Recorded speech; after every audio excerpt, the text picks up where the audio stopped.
O especialista não é qualquer um, é o seu Gilvan Bueno, que está aqui ao meu lado hoje. Deixou o Rio de Janeiro para passar uns dias na feia São Paulo, que está um clima horrível em São Paulo. No Rio deve estar bonito, como sempre, né? Já me acusaram de trazer a chuva, mas eu vim aqui cumprimentar o homem que estava em Davos. Por favor, segura a mão de um bilionário intercalado aqui. Olha, se fosse esta régua para entrar em Davos, eu estava lascado. Jamais teria chegado perto. Gil, que bom estar aqui com você. Primeiro, obrigado, parabéns pela cobertura, viu? Obrigado, que bom, que bom. A primeira conversa tete a tete no ano de 2026. E que ano que temos 27 dias e um tsunami de gringo vindo para o mercado brasileiro. Gil, o que dá para falar sobre este fluxo, esse tsunami de dinheiro gringo vindo para a Bolsa Brasileira? O que eles estão vendo que a gente não vê? É flight to quality, né? Então, a gente tem aqui um movimento que é uma correlação. Então, você tem que, se o dólar cai, você acaba indo para a Bolsa, você tem essa busca por ativos. E o que aconteceu na rotação do dinheiro?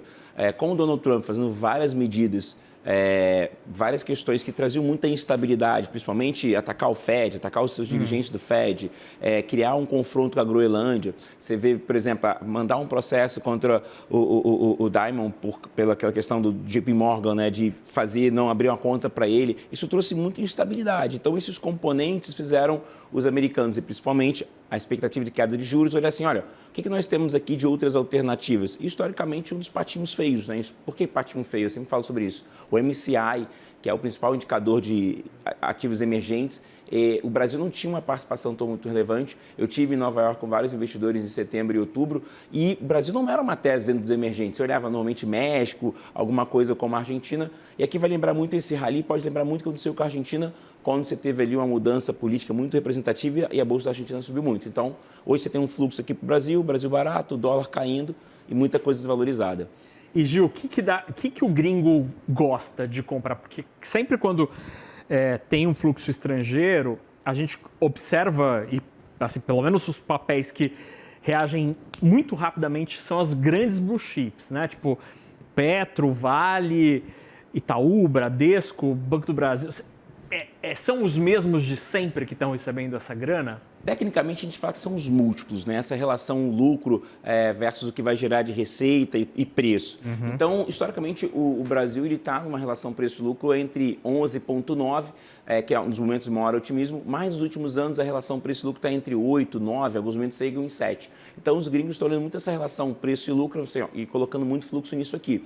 Aqui tem um destaque, por exemplo, pegando alguns cases de setores. Né? A gente olha, por exemplo, o Bradesco dentro da parte de banco. Uhum. Era uma companhia que vem passando por uma reestruturação, foi diretamente impactada pela Americana, muito descontada e que andou muito agora com esse capital estrangeiro e é um player dominante dentro do seu mercado. Está entre os top 3 bancos do Brasil. Você olha, por exemplo, o setor Vale. Vale é uma companhia que tem a melhor qualidade de minério. Então, ele está olhando muito essa relação preço-lucro e alguns ativos que estão atrasados. Então, por exemplo, historicamente, o setor da construção civil é um setor que é muito beneficiado por queda de taxa de juros, para uma economia mais pujante. Então, uma dessas ações. Então, ele está olhando muito essas questões que estavam descontadas numa relação preço-lucro entre 8 e 9 e, historicamente, o Brasil está em relação 11,9. Então, tecnicamente, é a relação preço-lucro de muita coisa descontada. Então, vários estudos mostram que, por exemplo, a gente teve, ano passado, uma questão interessante, que são os fundos setoriais, os ETFs aqui performando muito bem. Teve ETF de dividendos que performou mais de 50% no ano.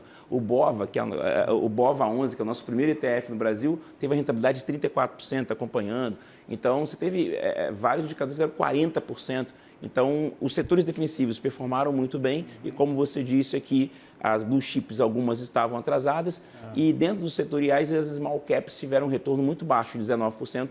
Pode ser ali que tem as oportunidades dentro das small caps. Ou seja, o gringo, ele vem de uma maneira racional, né? Ele olha a numeralha toda e vê onde tem ali uma distorção ou uma oportunidade de ganho e ele bota a sua grana lá. Isso aí gerando um movimento absolutamente incrível na Bolsa Brasileira. Então, só para a gente entender um pouco a magnitude disso que o Gil está contando. O Ibovespa, no acumulado deste ano, o pregão de hoje ainda não fechou, sobe 12,94%. Bradespar, 21,76%. Bradesco sobe 18,85% em menos de um mês, minha gente. Em menos de um mês. Aí tem Petrobras, 19,68%, Petrobras ON. Vale subindo quase 19%. Aí tem outros aqui, ó, BTG subindo 17%, Embraer subindo 17% também, Itaú Unibanco subindo 16%. É uma festa, assim. Olhando esses números é muito impressionante. Agora, eu vou te fazer uma pergunta que a Lucinda fez mais cedo aqui na conversa comigo. Quando que o gestor brasileiro vai botar dinheiro, vai aumentar a sua exposição à renda variável? Estou na Faria Lima, visitando várias instituições, entre hoje e amanhã. Amanhã vou na B3 lançar um novo ETF, uma companhia dos amigos, e conversando com vários gestores, né? E a grande resposta é o seguinte: não conseguimos acompanhar. Como assim não conseguimos acompanhar? Se você olhar os comentários dos últimos 6 meses, olha, o trade, saíram as eleições, existiu o trade Tarcísio. Então, o mercado fez toda uma composição de trade do Tarcísio. Quando o Tarcísio não teve seu nome ali indicado, vamos falar o seguinte: esse trade de Lula talvez aqui não aconteça, vamos reduzir as posições. Então, diversos gestores reduziram suas posições.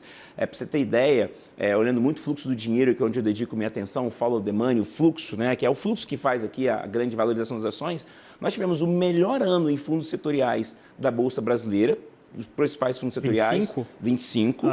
Mas a pior captação em fundo de ações.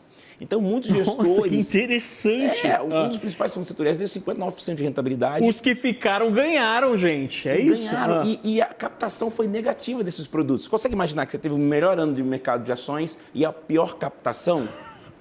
Então, meu Deus, ninguém acompanhou. Que doideira isso. E as pessoas estavam muito posicionadas em outras questões. Agora, por exemplo, você tem fundo aqui que tinha que falar assim, vamos deixar a posição entre 1% e 2% da carteira, 3%. E muitos não conseguiram acompanhar. Então, essa diversificação, essa concentração é muito bom, essa conversa com gestores, a utilização de ETFs. Né? Por quê? Porque quem reduziu posição não pegou essa alta de 19%, 15%.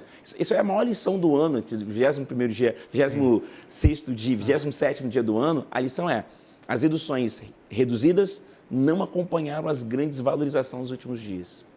Essa história é incrível, porque isso mostra que como é importante ser racional na alocação de recursos e na tomada de decisão, porque isso que o Gil nos disse é absolutamente incrível.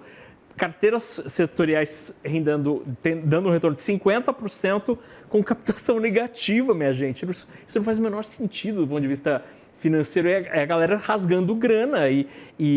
Agora, pro gestor nacional, será que a queda da taxa Selic pode ser um gatilho para, de fato, ele voltar a pensar melhor, com mais carinho no Ibovespa? E essa foi a tese, você acabou de falar a tese. Então, aqui acho que é importante você ter opiniões diferentes, conversar com gestores internacionais, ter uma outra cabeça nesses momentos. Por quê? O ano 2025, e aqui vai um comentário, todo mundo falava o seguinte, olha, o futuro vai ser NTNB, compra título público, renda fixa, e a curva de juros já mostrava que você não tinha tanto spread para ganhar nos títulos de renda fixa, era muito pouco a relação do que eu tenho para ganhar.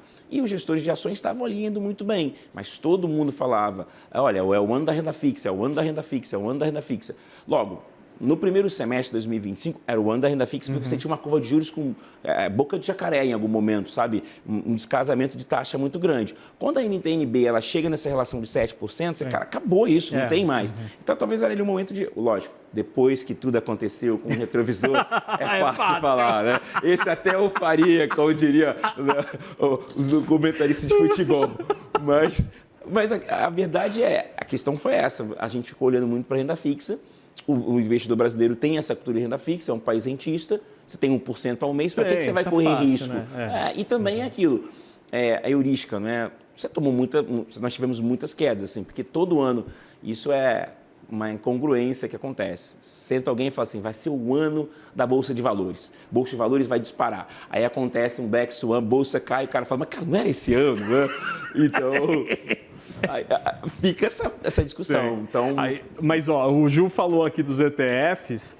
Essa é uma ótima maneira de você investidora, que às vezes não concorda com o seu gestor de montar sua posição. É super barato, né? É mais barato que um fundo, ETF. E você entra e sai assim, ó. Rápido, custo baixo, muito dinâmico, você consegue olhar um setor específico. Mas é a grande lição, mas sempre lembrando, né? Rentabilidade passada não garantia rentabilidade futura. Exatamente. Mas a gente tem um universo aí de casas, por exemplo, casas gringas falando sobre isso, né? De 220 mil pontos, se tudo correr muito bem, sem nenhuma volatilidade. Mas sempre falo, alerta, porque cada dado de pesquisa eleitoral vai mudar. Eu acho que a questão do trade Tarcísio, quando isso foi desconstruído, muita gente desconstruiu as posições. Mas aqui é o que o Warren Buffett, como nós tivemos lá na convenção, falava, né? Isso não me interessa, o que me interessa são os múltiplos, são os valuations. É com conta que eu conversei com o Gilvan Bueno, colunista aqui do Money, que trouxe a chuva para a cidade de São Paulo. Obrigado. Obrigado. Chuva de rentabilidade.